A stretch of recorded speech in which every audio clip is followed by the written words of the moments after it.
Today we'll show you how to change your name in your YouTube channel. Okay, just follow these steps and don't forget like and subscribe, and thank you for watching.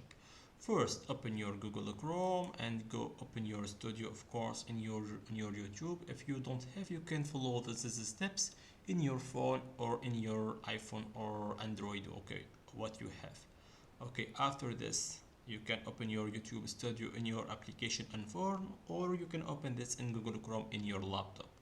Okay, after this, just go down to customization. This is it's down. You will find it's here. Like here we have like dashboard, content analytic, community, sabotage, like content detection, like earn and customization. Just click to customization this, and you will be put it down. You will be find here this is a name.